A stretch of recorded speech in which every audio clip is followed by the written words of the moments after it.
We all are gonna die. We all are gonna die. We all are gonna die. We all are gonna die. Why don't we help each other prepare for it? Without death there could not be life. I'm talking about end of life conversations, conversations about the end of life.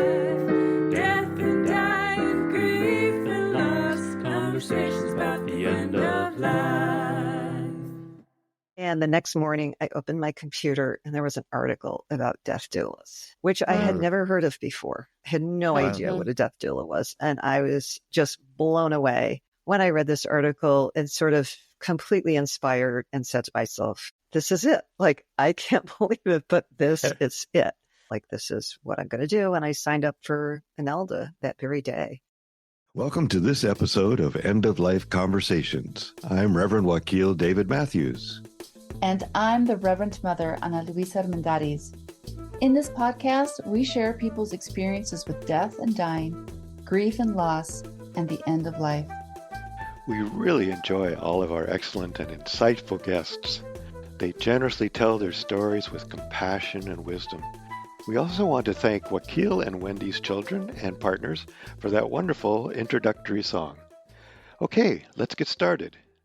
Today we are speaking with Karen Carlisi. Karen comes to us from doula work following 40 years as an English language educator, cross-cultural trainer, textbook author, writing coach, and meditation coach. She has taught and traveled around the world, especially in Poland, Japan, Italy, and Korea. She spent 4 years in meditating training with Shambhala, a secular meditation path created in the Vajrayana Buddhist lineage, where she was also trained as a meditation instructor. She has studied and embraced multiple spiritual and cultural traditions and is prepared to honor the practices and rituals of those she serves. Yeah, I'll have to ask you how to pronounce Vajrayana sometime. Oh, yeah. Is that, did I say, how bad was I? Vajrayana. Okay. It was close enough. Yes. Okay. So we also want to note that Karen completed her doula training with INELDA, which is the International End-of-Life Doula Association, in 2020, and has been actively participating as a death doula since November of 2023. She is a founding member of Pacific Death Doula Collaborative, a collective of death doulas sharing resources, education, and services. As a member of Threshold Choir, which we love and have interviewed before, Yes. she provides comfort singing to the terminally ill and dying. As a published author and writing coach, she also specializes in memoir writing for those who are consciously nearing their closing chapters with a desire to tell their stories. Outside of her doula work, she enjoys hiking and swimming, time with her family, gardening, travel, and learning languages. Wonderful. Welcome. Yeah, so good to have you. I'm so happy to be here with you. Yeah, it sounds like a good list of activities. Yes, I've had a full life. Yeah. Yeah. Well, I've been trying to learn Spanish so I could speak with Ana Luisa better. Yes. I'm working on my Spanish right now because I have a client who needs me for that. Although before that, I've just done a lot of Italian. I spent a lot of time in Italy, and I have a heart connection to Italy. So my Italian has been sort of first and foremost recently, but now I'm into my Spanish again. Spanish club. Yeah. There are some similarities I've noticed, but oh yeah. Anyway, we like to start out by asking this question about when you first became aware of death. Yeah, well, I had a few experiences that kind of led to my real awareness. First, when I was 7 years old, I was in a Catholic tradition, practicing for communion, had religious instruction. And there was this wonderful priest, Father Maloney, who I just loved. He was kind of a father figure. And when he died, they had a wake because it was Catholic tradition. And it was the first time I actually saw a dead body. And I remember standing at the side of the casket, and I was just tall enough probably to look in and see the body.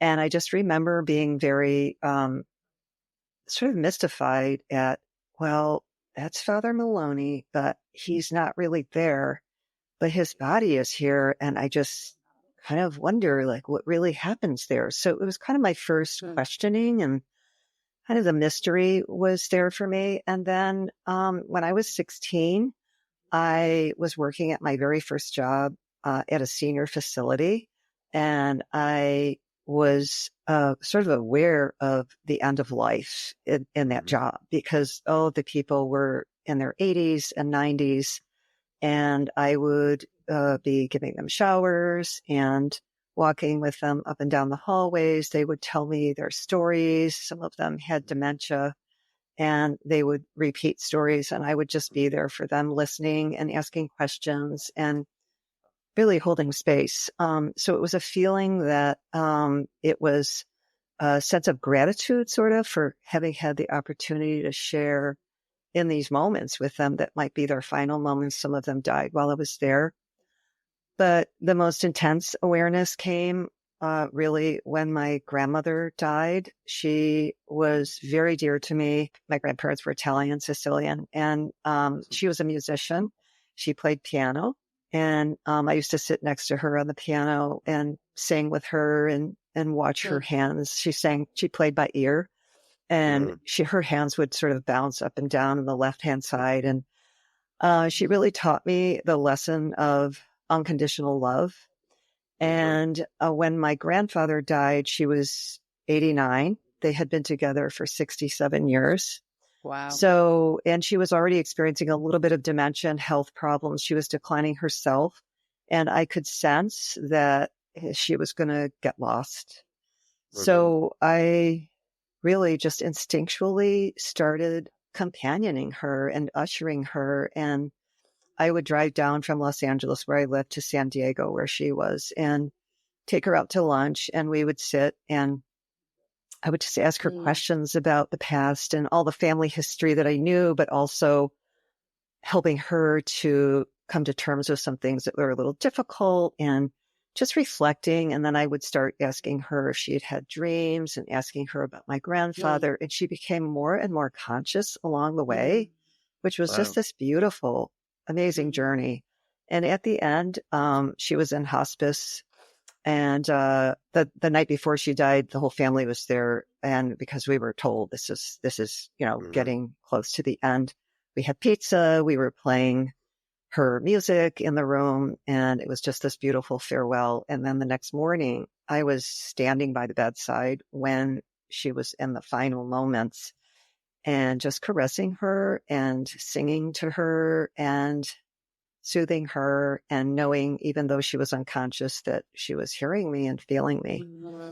And when she died, in the moment of her death, her energy just arose from her body, and I felt it, like, in the room, in the space where I was standing, just intensely. And then I felt it just dissolve and disappear. And it was just really, that was my real awareness of what death is and how it works. Yeah. Wow. Yeah, I can certainly feel and empathize, or I don't know, that just really touches me. Thank you. Yeah. Thanks for sharing that. Well, it's beautiful, and you are so aware of that companioning piece, that you were sensitive to those moments, including when she left her body. And I think that's a gift. That's such a huge gift. It was an amazing gift that stayed with me, and really is part of my story, obviously. Well, and you had these really natural and beautiful interactions with death as a young person, and then your grandmother later. But how has death impacted the story of who you are today now? Well, I had a very big career. You read some of my history, and I retired in 2018.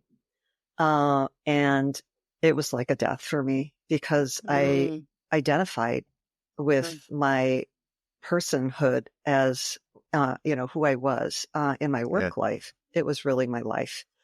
So it was really a period of grieving. And I felt like I was sitting here saying, I was like looking at death, basically. So I kind of went through that period of loss and grief, and then I picked myself up and said, yeah, this has got to stop. I got to like live my life. And I started exploring and just explored different things. And I learned more Italian and, studied language and traveled. And my husband and I went in 2020, the end of February of 2020. Mhm. We left the United States for Italy for a 6-week extended stay in Puglia, Italy, Lecce, the capital of Puglia. Oh my And we gosh. got there and the numbers were rising as we went through our first 2 weeks. And on March 9th, all of Italy locked down. And we were locked down in an apartment. We could not leave the apartment except to go to the pharmacy or the grocery store, which is right below our apartment. So we could see like how long the line was. People were waiting and taking tickets. We heard the ambulances coming regularly, back and forth. Lecce, Italy itself, as you know, from the history of the pandemic, has a very large demographic of seniors, and Lecce itself is full of seniors. So we were just surrounded by death and the awareness of death. And my husband was very fragile and we were terrified. And like everybody during the pandemic, my consciousness and awareness of sort of this collective consciousness of death really intensified. And I came back. And then in 2020, it was actually 2021, I think. It was New Year's Eve of 2000, going into 2021. As I do every year for New Year's Eve, I just sort of sit and I reflect on the past year and I open my heart and I say, what is coming? I'm open. And this year particularly, I was really focused on who am I and what is my purpose in life and where am I going? And I really am ready now to receive whatever it is that I need to know and do so that I can be living fully because I'm not dead yet. And the next morning I opened my computer and there was an article about death doulas, which I had never heard of before. I had no idea what a death doula was. And I was just blown away when I read this article and sort of completely inspired and said to myself, this is it. Like, I can't believe it, but this is it. Like, I was just, it was a calling, an inspiration. And I just felt like this is what I'm going to do. And I signed up for Inelda that very day for training. Wow. Yeah. Wow. Yeah. That is a supreme cup of death and that has impacted this story. Like, I love that. Yeah. I love that sense of just sitting down and opening your heart and waiting. I mean, and knowing. Opening up to that. We all can use that. We can all use that. That's a good clue for everybody. For whatever method you might use to open your heart. But wow, what a great story. Thank you. Well, why don't you tell us a little more about what you're doing now, your current role, your current work? So I am a death doula, or what is called an end-of-life doula. I work with clients who are in the death space in some way. They could be, just having received a terminal diagnosis and are conscious of their need to prepare and plan and sort of emotionally and psychologically prepare. So I walk with them through that process and the journey. And I can also work with people who are in aftercare. I actually had a client that I worked with who had it's a couple who had just experienced a stillbirth. So I helped them with some research about different ways of approaching the funeral and the cremation. And I helped them to find a tree for a tree burial. And I also lead ceremony and create and lead ceremony. So I do that as part of the process of saying farewell for family, for loved ones. During vigil, which is the time when a client is in the last stages of life, I sit with the client, soothing, comforting. I use essential oils. We might talk about just some concerns and anxieties that the client has and just listen the key issue with being a death doula is deep, active listening. Mhm. So I'm mostly holding space and listening through all of these stages. And I could help with a legacy project if Mhm. a client is interested in that. I can also, because I'm a writer, I do memoir writing as one of my offerings if anyone is interested. That's sort of a nutshell version. Also, that's I'm trained in MAID, medical assistance in okay. dying. So I'm also prepared to walk that journey for dying with dignity if a client makes that choice. Wonderful. Yeah, yeah. Sounds like a very well-rounded offering. And Yes. yes, yeah. It's so wonderful that you've taken that on, and that you've got that background of writing and the things that you can bring, that your whole life kind of led to this place, it seems like.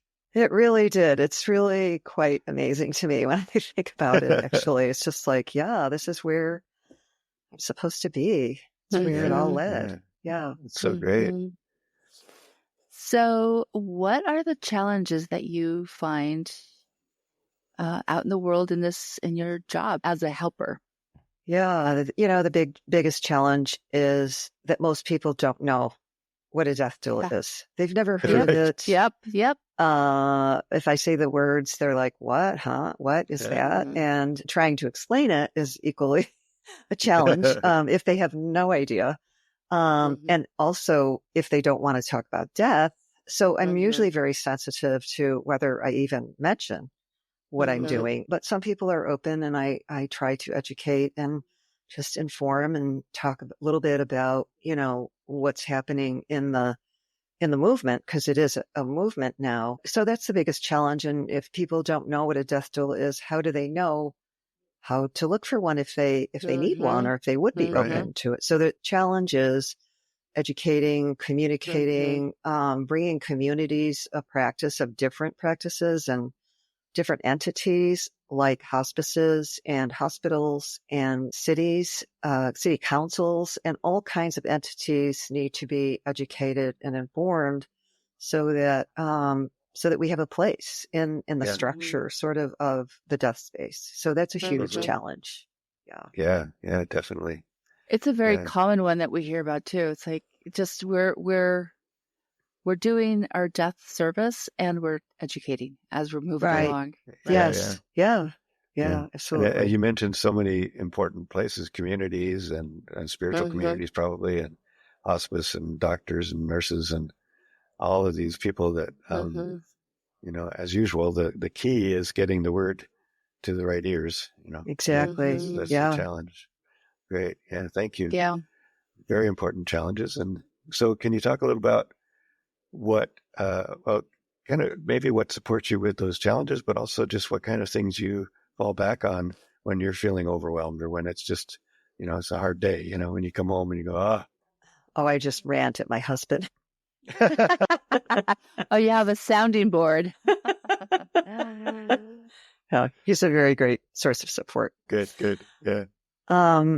So after I was trained, I was sort of flailing about, and what's next? Like, how do I do this? And joining Threshold Choir was a huge resource and support. I just felt so connected to just that space of being with people who were working in the space of helping people at the end of life, even though it was just singing, but it's not what I do as a doula, but it was just one step. And in the Threshold Choir chapter that I attend in Los Angeles, I met Myra and Phoenix, my two doula sisters, who are now, we worked together and created a collaborative, and it is the biggest source of support and resource that I now have. I think there are about at least 10 of us now. We are just about to launch our website, and we share all kinds of resources. We're constantly shooting each other information about workshops, about training. We meet regularly. We work together to create some SMPs for the collaborative, and we're just really growing and developing sort of a system and a resource for each other, and to go out, like we were just saying, to go out into the world and try to start bridging some of those gaps that exist in the societal connections that need to be there to support our work. We just met with an amazing individual, Dr. Arash, who is really like spearheading some of that work. He met with us to talk about how we can foster some of those relationships. He wants to create a space for doulas in all hospices. He wants city councils to help with advertising and representation and education. And we're actually going to be trying to connect with the LGBTQIA Center in West Hollywood to try to help them, because we're really interested in looking at underserved communities and how we can be of service to them. So this resource of our collaborative is, I have to say, is really the strongest support and system of connections that I have had myself personally. Other than that, you know, when we did the INELDA training, we were taught about self-care. And I personally have I actually developed a little system of self-care for myself, which I just returned from.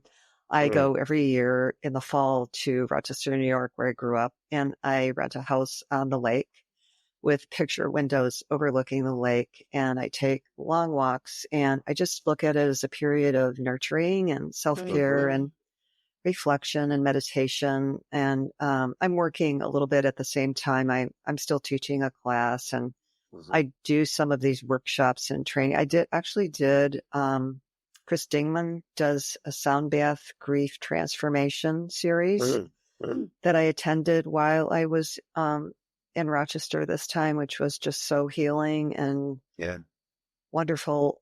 So I use that time. I have to get away. I go on my own without my husband. It's just my alone time for 6 weeks. Wow. And it's very, very supportive and helpful to my practice. Yeah. Oh, I love that.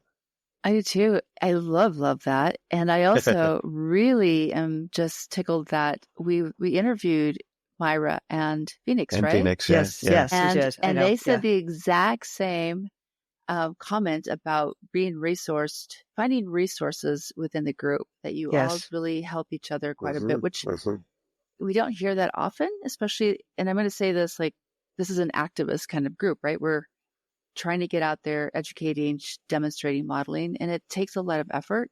And the fact that you have all collaboratively found each other and support each other, that is so key to some of the big lifting that a lot of groups need to do. And it sounds like you did it.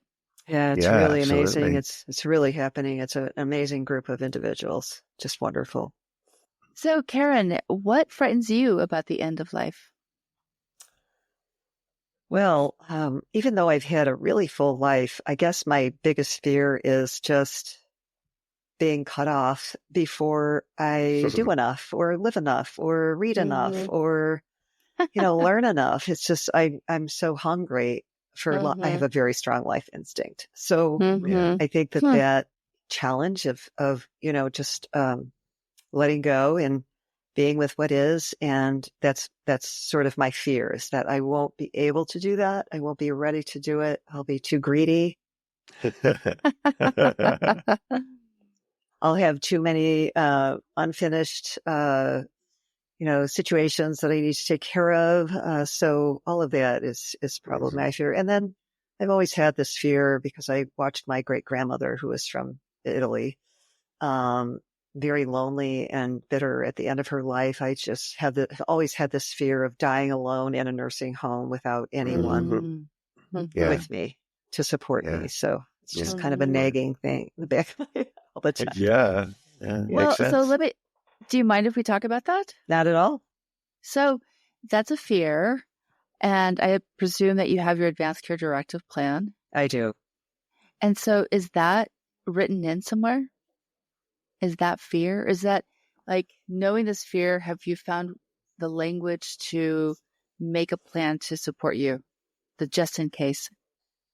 I don't have like a complicated, detailed plan like that says, this is the kind of support that I want at that time. No, it's not. And I only asked you that because yesterday we interviewed somebody else, and I really appreciated, like, I have, who can be in the space, who cannot be. My sister had the music she wanted playing as she's passing. And, knowing that we want something to happen, we can say, I would hope that we could have, as, community and singers and chaplains. Like, we assume that, but we should write it in, right? Oh, yeah, like absolutely. So that's the only reason. It's so fresh in my mind from yesterday's conversation Yes. about really give it like this breath of life around, giving permission to people to stay if they want for the entire time. You want to stay, you stay, because I would welcome the company. Yeah, yeah. And others may not feel the same way, but I love that is something that you've thought about, and just curious, how we could frame that into your plan. Yeah, I mean, I have written my vigil plan. We did it as part of our training in Anelda. Oh, good. But I think everybody needs to have one and go back and constantly revise it. Right. Because it changes, like who you'd want there and who you don't want there. And yeah, this fear is more about like, I won't have any choice. I'll have to be in a nursing home or, incapacitated, that kind of thing. But for my vigil plan itself, like when I'm dying, wherever it is, I pretty much do have that. I have the music. Yeah, of course you do. The candles. The essential oils. Yes, exactly. I love it. Yeah. Exactly. I mean, I do a class called Before You Go, End of Life Planning. And it's a long 2-hour class of all the little details. And one of the things we go through is, what exactly, as much as specific as possible do you want to have happen? And one of the things the person yesterday said was, not only who do you want, you not only want to give people permission to be there, but you also want to give them permission to leave. Yeah, absolutely. Yeah. I love that. That was beautiful. Like, yeah, that is beautiful. What a concept. And then we've also heard actually from Tiana when she talked about the LGBTQ people, that's where that kind of, who do you not want to have there? Right. Because some people may not honor your agency or your choice about your identity, and you probably don't want them to be there causing trouble, right? That's so there's right. there's a lot of things people tend to just sort of, we write up, okay, but like you said, going back and looking at it again on a regular basis, you can start going, oh yeah, maybe it would be good to have a little more specifics about this is really how I want to be. If I am in a nursing home, I hope people, here's a list of people you should call and tell them to come visit, Right. Exactly. Yeah. Those long haul sitters. That's right. Because some of us are I have to say my dad is a really good sitter. He'll just hunker down with his newspaper and just sit. And I've seen people get like fidgety and want to leave. Right. Like, it's okay. It's okay. Yeah. Absolutely. I love this. Yeah. Is there anything you wish we would have asked you about? I can't think of anything. I mean, you guys really seem to have covered it. Maybe just how my background in meditation helps with my fear of death. Because just personally, I think it really informs my practice as a doula and my attitudes towards death. And the Tibetan Book of Living Dying was sort of an introduction to me of those end stages. Yeah. I mean, they really nailed it in terms of understanding what happens with the body and the mind and the spirit. And I guess I have this story of, another sort of lead into what I ended up doing, which is that my very first day of meditation instruction, way back in the early 90s, I sat on the cushion in my first training, and the teacher was sort of very secular informed and Native American practices. And he said, you're going to take your posture, and your seat is on the cushion, and your back is straight, and your heart is open and soft, so soft that if a butterfly landed on it, it would hurt. And you're sitting there straight, holding yourself erect, like Sitting Bull on the top of the mountain, who says, today is a good day to die. Wow. And I've carried that with me for all of these years. And I think it's how I deal with that fear that I have of not being able to let go and, didn't do enough, all of that frenzy about staying alive and being in the world and not wanting to face death. Yeah. So I make it a daily practice, and it just really informs how I approach this work. Yeah. Good. That's a really, really good, excellent addition to what we talked about ways to support yourself. Yeah. And I mean, people have different practices, but we always like to ask that question because we hear so many good ideas, right? Yeah. So thank you for sharing that. I love that vision of sitting on the mountaintop and saying, today is a good day to die. Also a good day to live. Exactly. Because that's what happens. Yeah, that's right. Right. A good day to be. So, yes. Well, thank you. This has been great. You did send us a quote. Do you have that in front of you? Yes. So this is a poem by Heidi Preet. Okay, yeah. To love someone long-term is to attend 1,000 funerals of the people they used to be, the people they're too exhausted to be any longer, the people they don't recognize inside themselves anymore, the people they grew out of, the people they never ended up growing into. We so badly want the people we love to get their spark back when it burns out, to become speedily found when they are lost. But it is not our job to hold anyone accountable to be the people they used to be. It is our job to travel with them between each version and to honor what emerges along the way. Sometimes it will be an even more luminescent flame. Sometimes it will be a flicker that disappears and temporarily floods the room with a perfect and necessary darkness. So good. So beautiful words. Thank you. Yeah. So needed to hear. I know. The people, they're too exhausted to be any longer. I can totally identify with that right now. Yeah. Right. Yeah. Yeah. Beautifully said. Yeah, I love that too, that it's not our job to hold anyone accountable to be the people they used to be. It's our job to travel with them between each version to honor what emerges along the way. Yeah. Yes. And I think that comes up a lot. That's why I chose this. So it resonates so much with the dying, what happens, and what we expect from people and what we sort of want or demand. And it's not in the cards. It's just like, let them be. Yeah. Be with them where they are. Yeah. Right. Poignant. Yeah. Very poignant. Yes. And I really appreciate your work and your presence. And I'm just so happy to hear there's so many people doing this, people like yourself and the cooperatives that you talked about and all the other people we've met that are just really out there. Like you said, this movement of trying to normalize this conversation and get people to really realize how important it is to think about this stuff and to talk about it and to be in love with it.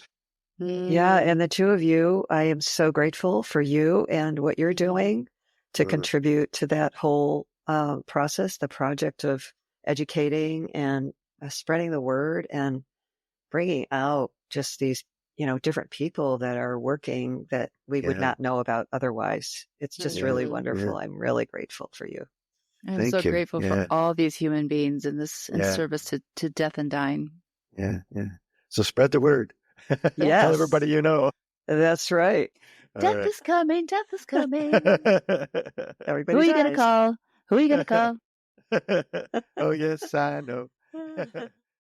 Thanks so much for joining us on the End of Life Conversations. We appreciate you and look forward to sharing our stories. We encourage you to subscribe to have access to premium episodes and extra resources. Links to our guests and their recommendations and a transcript of this episode will be in the podcast notes. Yes, thank you so much. And please tell all your friends. Follow us on social media, and again, consider subscribing for some excellent premium content. We want to acknowledge that the music we are using was composed and produced by Charles Heastand. We also want to acknowledge that we live on unceded lands that have been cared for thousands of years by Indigenous peoples who are still here.